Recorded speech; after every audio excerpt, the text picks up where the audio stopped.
Hello বন্ধুরা, আজকে অনেক অনেক অনেক দিন পর আমরা যাচ্ছি দুপুরের লাঞ্চ করতে হোটেলে। তো বেসিক্যালি আজকে দুপুরের লাঞ্চ করতে যাওয়ার একটা মেন কারণও আছে। কারণটা হলো আমাদের রুমে রান্না হয়েছে ডাল, যেটা দেখতেই পুরো একবারে তো সাউথ ইন্ডিয়ায় এই গরমে কালো কালারের ড্রেস পরে আমরা চলে আসি হোটেল। আর হোটেলের নামটা হলো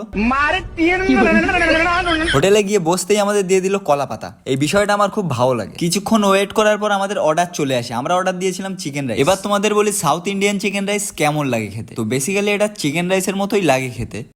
যেহেতু এটা সাউথ ইন্ডিয়ান চিকেন রাইস, এতে কারি পাতার ফ্লেভারটা তোমরা ভরে ভরে পাবা। আর এটা ওয়েস্ট বেঙ্গলের চিকেন রাইসের থেকে পুরোপুরি আলাদা। চিকেন রাইসটা শুধু শুধু খাচ্ছিলাম ঠিকই ছিল, কিন্তু পরে এই গ্রেভিটা দেওয়ার পর আমার অতটা ভালো লাগে। দুপুরবেলা লাঞ্চ করে তো আমরা রুমে চলে এসেছিলাম, কিন্তু রাতের বেলা আবার গেছি। বেসিক্যালি রাতের বেলা এসেছিলাম, আমার মান্থলি স্যালারি ঢুকেছে, তাই সেটা তুলতে। আর বন্ধুরা, এগুলো সবই তোমাদের ভালোবাসা। আমাকে এত সাপোর্ট করার জন্য তোমাদেরকে মন থেকে থ্যাংক ইউ।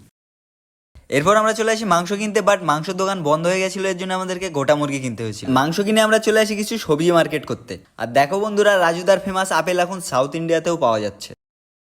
गाइस ये আপেল পেঁয়াজ খাইঙ্গা।